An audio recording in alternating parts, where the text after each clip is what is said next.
Hello friends, मैं Amrendra Kumar. Welcome to AG point. मैं उम्मीद करता हूं कि आप लोग बहुत अच्छे होंगे। चलिए, आज हम जो स्टार्ट करने जा रहे हैं, संविधान का एक नया चैप्टर है, राज्य का नीति निर्देशक तत्व अर्थात directive principle of state policy यानी डीपीएसपी, है ना। ये हम स्टार्ट करने जा रहे हैं। सबसे इम्पोर्टेंट क्लास है और एकदम विस्तार से और आसानी से एकदम सिंपली तरीके से हम पढ़ाएंगे। बस ध्यान से आप सुनिए इसको, ठीक ना। अगर लिखना चाहते हैं तो आराम से इसे लिख सकते हैं, क्योंकि समझना सबसे भी ज़रूरी है। उसके बाद आप इसे लिख सकते हैं। तो चलिए स्टार्ट करते हैं। राज्य का नीति निर्देशक तत्व समझिएगा। पहले थोड़ा हम संवैधानिक प्रावधान बता देते हैं, उसके बाद इसके इतिहास को बताते हैं। राज्य का नीति निर्देशक तत्व, इसका वर्णन किया गया है भारतीय संविधान के भाग 4 तथा अनुच्छेद 36 से 51 तक में। समझिएगा, राज्य के नीति निर्देशक तत्व का जो वर्णन किया गया है वह भारतीय संविधान के भाग 4 तथा अनुच्छेद 36 से 51 तक में वर्णन किया गया है। और ये जो प्रावधान लिया गया है वह आपको आयरलैंड के संविधान से लिया गया है ना। आयरलैंड के संविधान से लिया गया। समझिएगा, राज्य के नीति निर्देशक तत्व का जो प्रावधान लिया गया है वह आयरलैंड के संविधान से लिया गया है। आयरलैंड के संविधान में एक और भी सबसे अधिक महत्वपूर्ण है, राष्ट्रपति द्वारा राज्यसभा में 12 सदस्यों का मनोनयन। ये भी सबसे इम्पोर्टेंट है। तो चलिए सबसे पहले हम इसके कुछ इतिहास को जानते हैं। समझिएगा, मूल अधिकार के साथ साथ राज्य के नीति निर्देशक तत्वों को भी भारतीय संविधान में शामिल किया गया था, है ना। मूल अधिकार के साथ साथ राज्य के नीति निर्देशक तत्वों को भी भारतीय संविधान में शामिल किया गया था। और मूल अधिकार में जो वर्णन किए गए थे उसी से मिलता जुलता जो प्रावधान था वह राज्य के नीति निर्देशक तत्वों में भी था, क्योंकि इसलिए संविधान निर्माताओं का प्रयास था कि राज्य के नीति निर्देशक तत्व को भी मूल अधिकारों में ही शामिल किया जाए।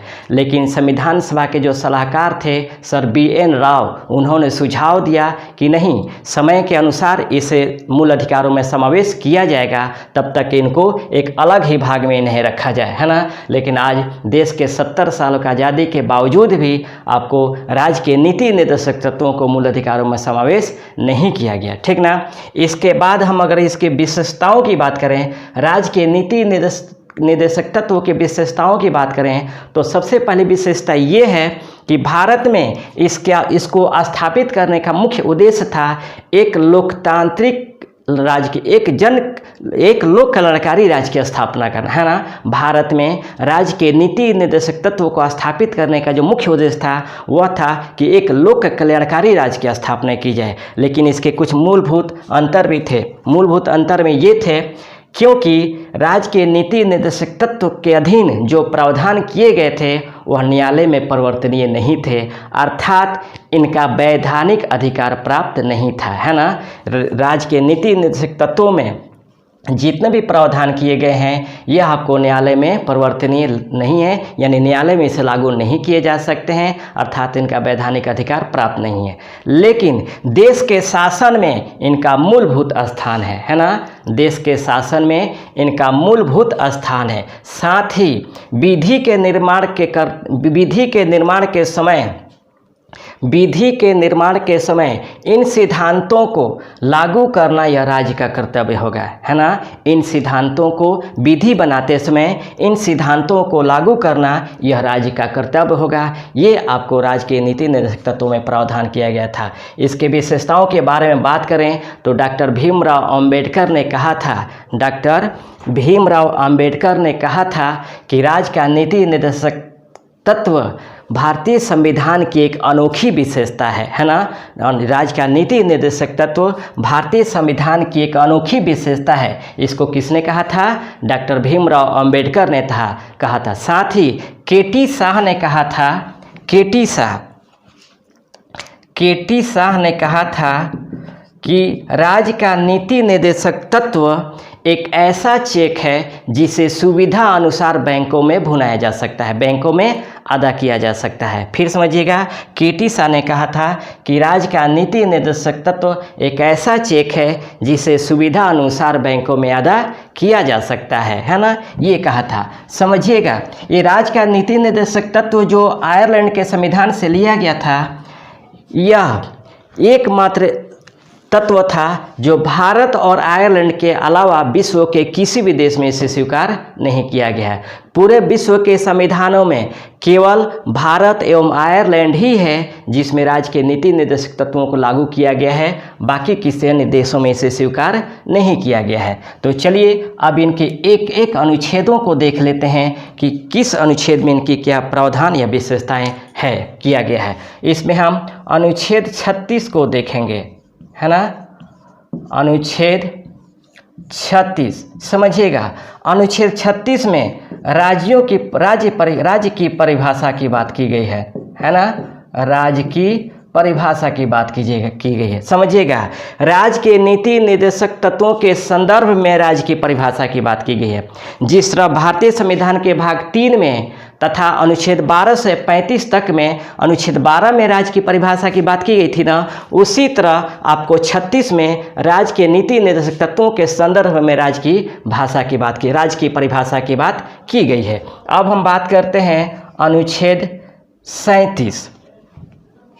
अनुच्छेद 37 समझिएगा, अनुच्छेद 37 में प्रावधान किया गया है कि राज्य के नीति निर्देशक तत्व के अधीन जितने भी प्रावधान हैं वह न्यायालय में परिवर्तनीय नहीं है, न्यायालय में परिवर्तनीय नहीं है, परिवर्तनीय नहीं है, यानी परिवर्तनीय नहीं होगा, यानी न्यायालय में लागू नहीं होगा। साथ ही इसमें और एक प्रावधान किया गया है कि देश के शासन में इसका मूलभूत स्थान होगा, देश के शासन में इसका मूलभूत स्थान होगा। साथ ही विधि बनाते समय इन सिद्धांतों को लागू करना, इन तत्वों को लागू करना आपको राज्य का कर्तव्य होगा, है ना, करना राज्य का कर्तव्य होगा। समझिएगा, है ना। इसमें प्रावधान है कि नीति निर्देशक तत्वों के अधीन जितने भी प्रावधान है वह न्यायालय में लागू नहीं होगा, देश के शासन में इनका मूलभूत स्थान होगा और विधि बनाते समय तत्वों को लागू करने का जो कर्तव्य होगा वह राज्यों का कर्तव्य होगा, है ना। उसके बाद हम बात करते हैं अनुच्छेद 38। समझिएगा, अनुच्छेद 38 ये एक साथ मिला करके पड़ेगा, 36, 37 और 38। इसमें प्रावधान है कि सामाजिक, आर्थिक एवं राजनीतिक न्याय प्राप्त करने का अधिकार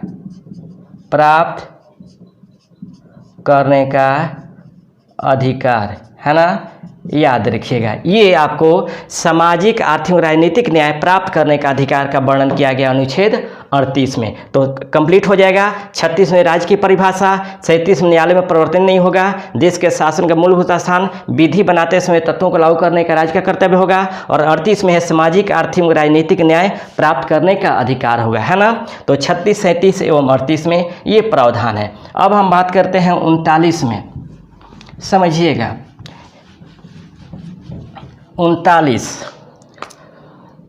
39 में दो प्रावधान किया गया है। पहला प्रावधान इसमें किया गया है कि आपको राज्यों में भौतिक संसाधनों का, समाज में भौतिक संसाधनों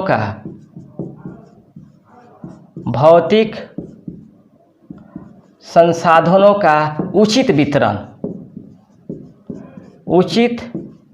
वितरण करने का राज्य का कर्तव्य होगा। और इसमें दूसरा प्रावधान किया गया है समान कार्य के लिए समान वेतन, समान कार्य के लिए समान वेतन का प्रावधान किया गया है ना। इनमें समान कार्य के लिए समान वेतन। समझिएगा, समाज के भौतिक जो संसाधन है उसका उचित वितरण करने का प्रावधान किया गया है और इसमें समान कार्य के लिए समान वेतन का प्रावधान किया गया है। इसी में अनुच्छेद 39 का खंड ए, इसमें प्रावधान है समान न्याय, समान न्याय, समान न्याय एवं निःशुल्क विधिक सहायता, निःशुल्क विधिक सहायता, विधिक सहायता का प्रावधान किया गया है। समझिएगा, ये जो समान न्याय एवं निःशुल्क विधिक सहायता का जो प्रावधान किया गया है वह 42वें संविधान संशोधन 1976 के तहत किया गया है ना। फिर समझिएगा, 39 के खंड ए में प्रावधान किया गया है समान न्याय एवं निःशुल्क विधिक सहायता का प्रावधान किया गया है और ये आपको 42वें संविधान संशोधन 1976 के तहत ये प्रावधान किया गया है, ठीक ना। तो आपको 39 में ये प्रावधान किया गया है, स्क्रीनशॉट आप लोग लेते चलेंगे। ओके, अब हम बात करते हैं आगे 40 एक स्वतंत्र अनुच्छेद है जिसमें आपको ग्राम पंचायतों के गठन का प्रावधान किया गया है ना। ग्राम पंचायतों के गठन का प्रावधान किया गया है, ग्राम पंचायतों के गठन का प्रावधान किया गया है। याद रखिएगा, भारत में सर्वप्रथम पंचायती राज व्यवस्था की जो शुरुआत हुई थी वो आपको 2 अक्टूबर 1959 को राजस्थान के नागौर जिले में, है ना, नागौर जिले में पंडित जवाहरलाल नेहरू द्वारा किया गया था, है ना। पंडित जवाहरलाल नेहरू द्वारा किया गया था। याद रखिएगा, राज है क्वेश्चन कि भारत में सर्वप्रथम पंचायती राज व्यवस्था की शुरुआत कब की गई थी, तो 2 अक्टूबर 1959 को राजस्थान के नागौर जिले में की गई थी। लेकिन अगर ये क्वेश्चन पूछे कि भारत में सर्वप्रथम प्रयोग के तौर पे पंचायती राज व्यवस्था कब शुरुआत की गई थी, प्रायोगिक तौर पर, है ना, प्रायोगिक तौर पे कहाँ किया गया था, तो आंध्र प्रदेश में किया गया था, है ना। और जब आंध्र प्रदेश में सफल हो गया तब राजस्थान में लागू किया गया था। पूरे हम ग्राम पंचायतों से संबंधित एक अलग क्लास लेंगे तो पूरे कहानी इसको बताएंगे, बलवंत राय मेहता समिति, अशोक मेहता समिति से संबंधित। तो अनुच्छेद 40 में आपको ग्राम पंचायतों के गठन का प्रावधान किया गया है। उसके बाद है अनुच्छेद 41 में है आपको कुछ दशाओं में काम, शिक्षा एवं लोक सहायता पाने का अधिकार, है ना। ये आपको अनुच्छेद 41 में प्रावधान किया गया है, ठीक ना। अनुच्छेद 41 में है कुछ दशाओं में काम, शिक्षा एवं लोक सहायता पाने का अधिकार का प्रावधान किया गया है ना। उसके बाद आपको अनुच्छेद 42 में प्रावधान किया गया है काम का न्यायसंगत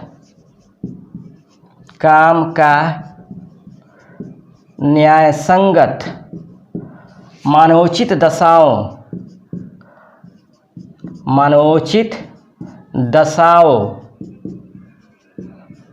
एवं प्रसूति सहायता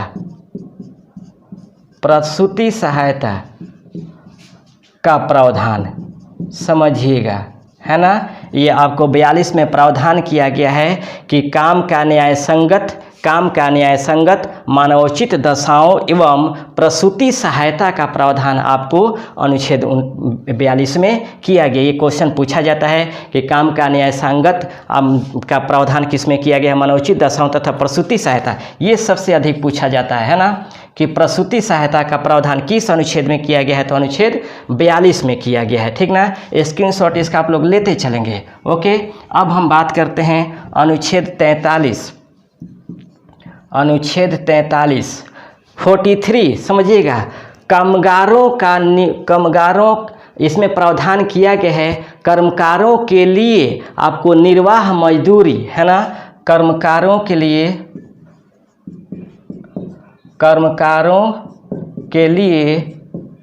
निर्वाह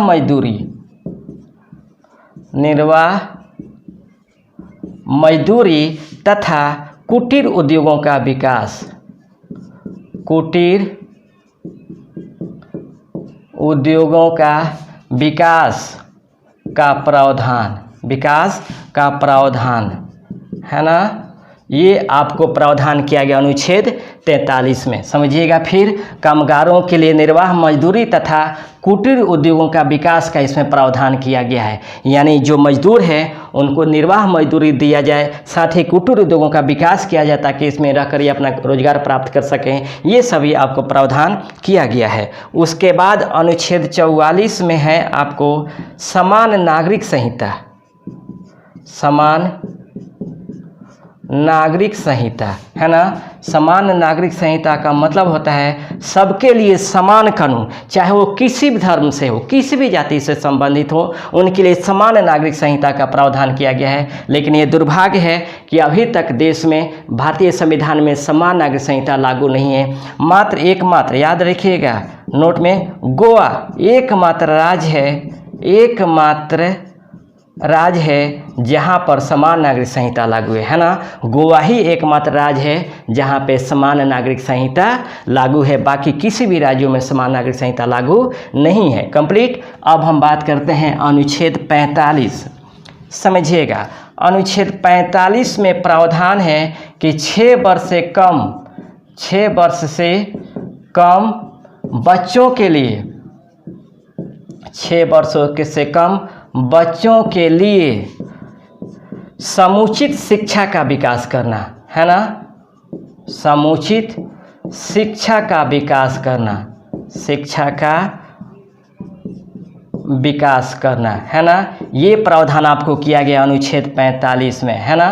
अनुच्छेद 45 में 6 वर्ष से कम बच्चों के लिए समुचित शिक्षा का विकास करने का प्रावधान किया गया है। और याद रखिएगा अनुच्छेद 21 के खंड ए में भी आपको शिक्षा के मूल अधिकार का प्रावधान किया गया है, लेकिन क्या वो 6 से 14 वर्ष के बच्चों के लिए अनिवार्य और निःशुल्क शिक्षा का प्रावधान किया गया है। और मूल कर्तव्यों में 11वां मूल कर्तव्य में भी आपको शिक्षा का प्रावधान किया गया है। तो समझिएगा 45 में 6 वर्ष से कम बच्चों के लिए समुचित शिक्षा का विकास करने का प्रावधान किया गया है। अनुच्छेद 21 के खंड ए में 6 से 14 वर्ष के बच्चों के लिए अनिवार्य एवं निःशुल्क शिक्षा का प्रावधान किया गया है और 11वां मूल कर्तव्य में भी शिक्षा का प्रावधान किया गया है।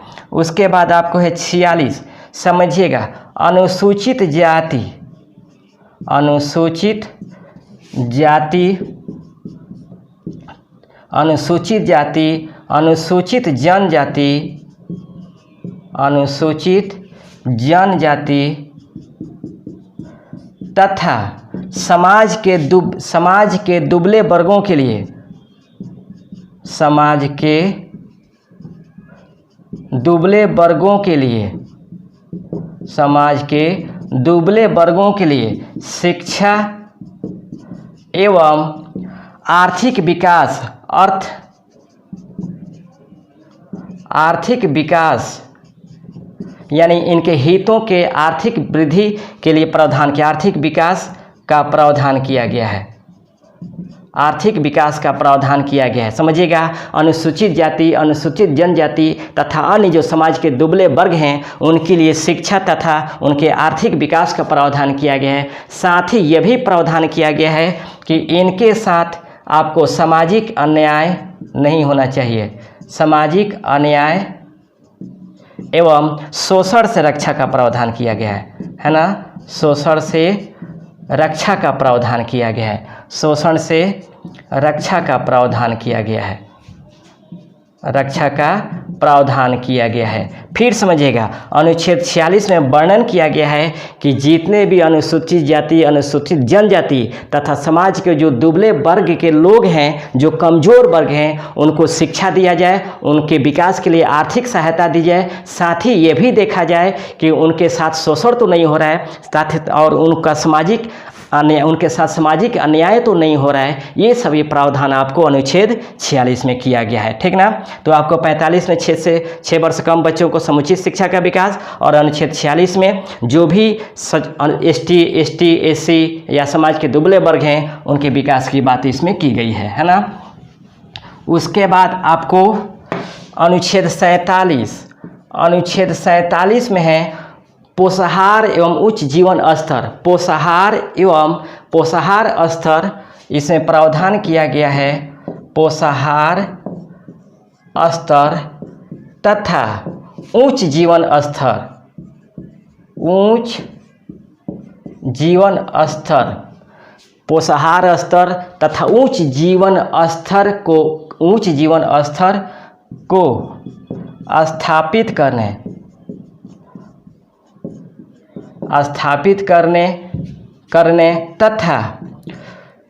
तथा लोक स्वास्थ्य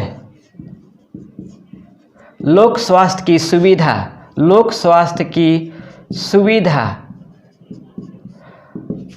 करने का राज्य का कर्तव्य होगा। लोक स्वास्थ्य की सुविधा प्रदान करने का कर्तव्य आपको राज्य का होगा, है ना, कर्तव्य राज्य का होगा।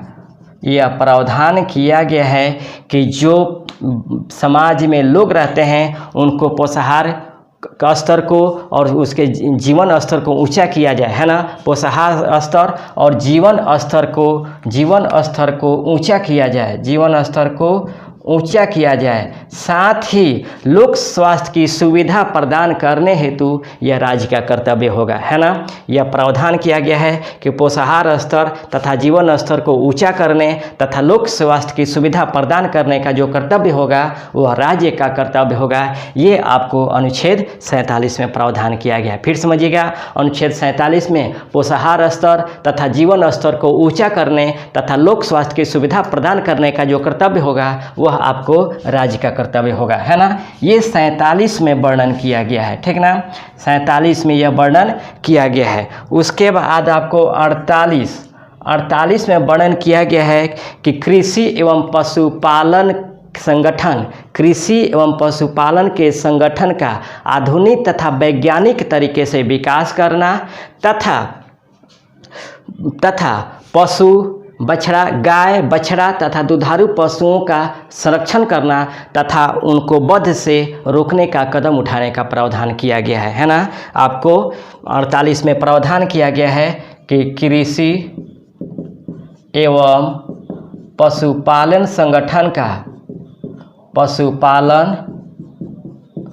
संगठन का आधुनिक वैज्ञानिक तरीके से, है ना, आधुनिक वैज्ञानिक पद्धति के अनुसार विकास करना तथा गाय, बछड़ा तथा दुधारू पशु के परिरक्षण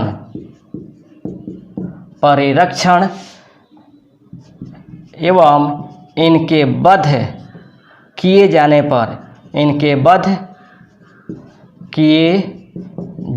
पर रोक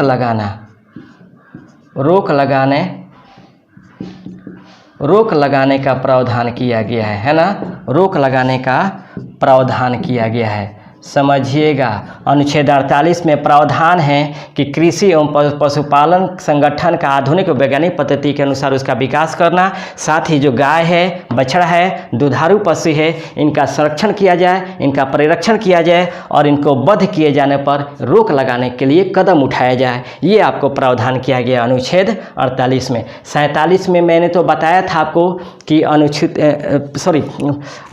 मैं बताया था 47 में कि पोषाहार और जीवन स्तर को ऊंचा करना, लोक स्वास्थ्य सुविधाओं को प्रदान करने का राज्य का कर्तव्य होगा, साथ ही मद्य निषेध का भी कर्तव्य आपको राज्य का होगा, है ना। अब बिहार में जो आज शराबबंदी है वह आपको अनुच्छेद 47 के तहत ही है ना। अनुच्छेद 47 में वर्णन है कि पोषाहार स्तर तथा जीवन स्तर को ऊंचा करने, साथ ही लोक स्वास्थ्य की सुविधा को प्रदान करने का अधिकार कर्तव्य राज्य को तो होगा, साथ ही मद्य निषेध का भी जो कर्तव्य होगा वह राज्य का होगा, है ना। फिर 48 में वर्णन है कि कृषि एवं पशुपालन संगठन का आधुनिक वैज्ञानिक पद्धति के अनुसार उसका विकास करना, गाय बछड़ा दुधारू पशु के परीक्षण तथा इनके वध किए जाने पर वध किए जाने पर इनको रोक लगाने के लिए प्रावधान किया गया है। तो 48 में ये प्रावधान किया गया है। अब इसी में और एक है 48 का खंड ए, समझिएगा 48 का खंड ए। 48 का खंड ए में प्रावधान है कि पर्यावरण संरक्षण,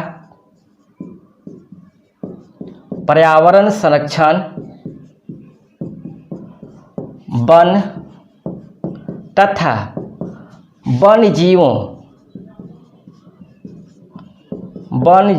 के सुरक्षा से संबंधित प्रावधान किया गया है ना।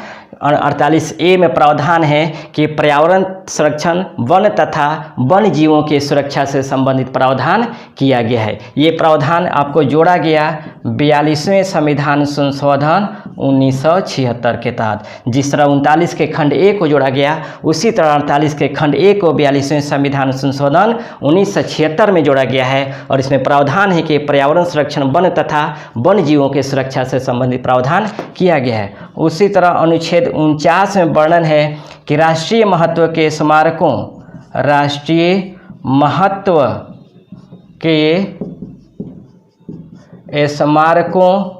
तथा स्थलों के सुरक्षा से संबंधित प्रावधान किया गया है ना। सुरक्षा से संबंधित प्रावधान किया गया है ना। अनुच्छेद 49 में राष्ट्रीय महत्व के स्मारकों तथा स्थलों की सुरक्षा से संबंधित प्रावधान किया गया है, याद रखेंगे। अनुच्छेद 48 के ए में पर्यावरण सुरक्षा और 49 में राष्ट्रीय महत्व के स्मारकों तथा स्थलों की सुरक्षा से संबंधित प्रावधान किया गया है। उसके बाद हम बात करते हैं अनुच्छेद 50। अनुच्छेद 50 में समझिएगा, अनुच्छेद 50 में कार्यपालिका का न्यायपालिका से पृथक्करण का प्रावधान किया गया है। कार्यपालिका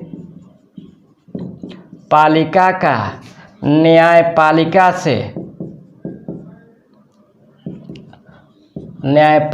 से पृथक्करण का प्रावधान किया गया है ना। ये आपको कार्यपालिका अलग है, न्यायपालिका अलग है। कार्यपालिका के मामले में न्यायपालिका हस्तक्षेप न करे और न्यायपालिका के मामले में कार्यपालिका हस्तक्षेप न करे, ये आपको प्रावधान किया गया है अनुच्छेद 50 में। फिर आपको 51 में प्रावधान है अंतर्राष्ट्रीय शांति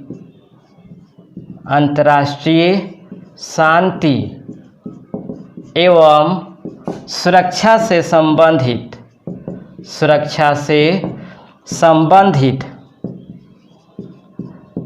अभिवृद्धि का प्रावधान किया गया है, याद रखिएगा, है ना। सुरक्षा से संबंधित अभिवृद्धि का प्रावधान किया गया है। 50 में कार्यपालिका का न्यायपालिका से पृथक्करण का प्रावधान किया गया है और 51 में अंतर्राष्ट्रीय शांति एवं सुरक्षा से संबंधित अभिवृद्धि का प्रावधान किया गया है। तो राज्य के नीति निर्देशक तत्वों में 36 से 51 तक ये सभी अनुच्छेद हैं जो सबसे महत्वपूर्ण हैं। इसके अतिरिक्त भारतीय संविधान के अन्य भागों में भी राज्य के कुछ नीति निर्देशक तत्वों का प्रावधान किया गया है। जैसे अनुच्छेद 350 में यह वर्णन किया गया है कि बच्चों को प्राथमिक स्तर पर, है ना, बच्चों को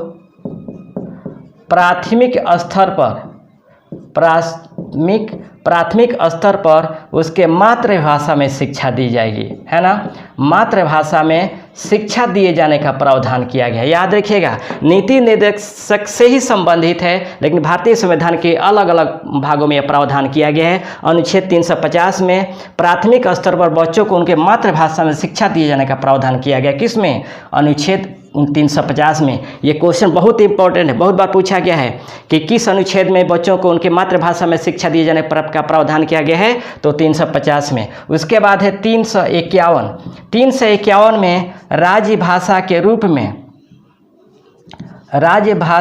रूप में हिंदी को प्रोत्साहित करने का प्रावधान किया गया है। ये भी समझिएगा, बहुत इंपॉर्टेंट है ना।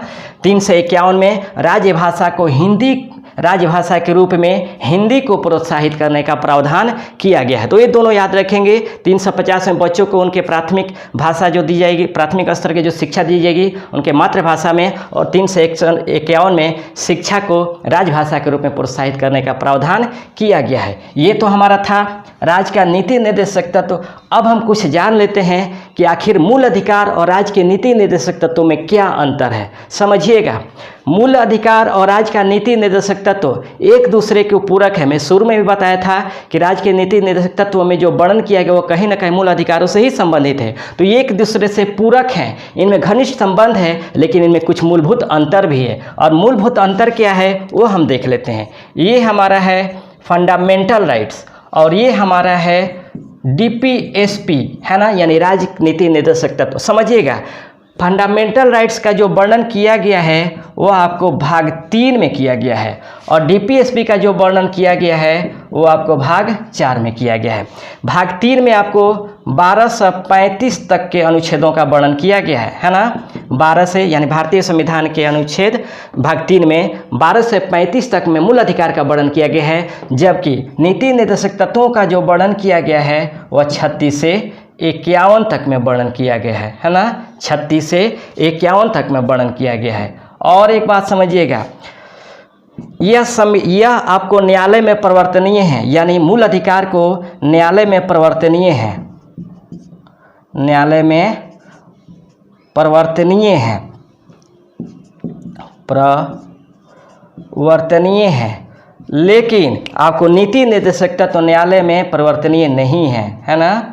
न्यायालय में परिवर्तनीय नहीं है। समझिएगा, आपको मूल अधिकार न्यायालय में परिवर्तनीय नहीं, इसको न्यायालय में लागू किया जा सकता है, लेकिन नीति निर्देशक तत्वों को न्यायालय में लागू नहीं किया जा सकता। एक बात ध्यान रखिएगा, मूल अधिकार का जो स्वरूप है वह नकारात्मक है ना। मूल अधिकार का जो स्वरूप है वह नकारात्मक है, लेकिन नीति निर्देशक तत्व का जो स्वरूप है वह आपको सकारात्मक है, सकारात्मक है। फिर देखिएगा, मूल अधिकार जो केवल व्यक्ति से संबंधित है, मूल अधिकार केवल आपको व्यक्ति से संबंधित है, लेकिन राज्य का नीति निर्देशक तत्व है वो आपको राज्य से संबंधित है ना, राज्य से संबंधित है। फिर हम देखेंगे, ऊपर हम मिटाते चलेंगे, है ना, देखेंगे फिर मूल अधिकार का जो उद्देश्य है वह राजनीतिक लोकतंत्र की स्थापना करना है ना। राजनीतिक लोकतंत्र की स्थापना करना है। मूल अधिकार का जो उद्देश्य है वह राजनीतिक लोकतंत्र की स्थापना करना है, लेकिन DPSP राज्य के नीति निर्देशक तत्व का जो उद्देश्य है वह आपको सामाजिक एवं राजनीतिक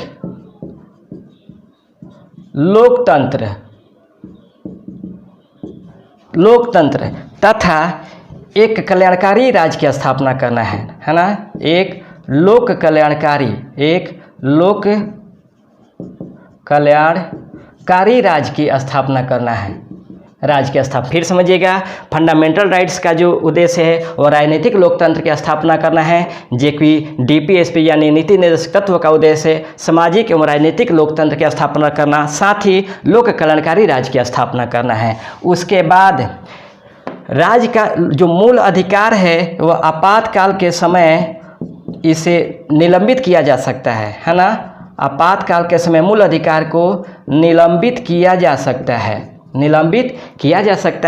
लेकिन आपको मूल अधिकार नीति निर्देशक तत्व के आपातकाल के समय नीति निर्देशक तत्व को निलंबित नहीं किया जा सकता है ना, निलंबित नहीं किया जा सकता। फिर समझिएगा, आपातकाल के समय मूल अधिकार को निलंबित किया जा सकता है, लेकिन नीति निर्देशक तत्व को आपातकाल के समय निलंबित नहीं किया जा सकता है, ठीक ना। तो ये हमारे कुछ मूलभूत अंतर है मूल अधिकार और राज्य के नीति निर्देशक तत्वों के अधीन, ठीक ना। रहने देते इतना ही, फिर हम नेक्स्ट क्लास लेकर हाजिर होंगे। तब तक ये क्लास कैसा आपको लगा इसे ज़रूर हमें बताएं कमेंट सेक्शन में जाकर, और क्योंकि आप कमेंट करते हैं तो हमें अच्छा लगता है कि चलिए अगर कोई सुधार देता है तो उसको भी हम अक्षरशः पालन करने का प्रयास करते हैं। तो आप ज़रूर हमें बताएंगे कमेंट में जाकर के आपको क्लास कैसा लगा। अगर क्लास अच्छा लगता है तो आप अपने दोस्तों में ज़रूर शेयर करेंगे और सब्सक्राइब करने के लिए बोलेंगे। ठीक है, तब तक रहने देते इतना ही, फिर हम नेक्स्ट क्लास से लेकर हाजिर होंगे।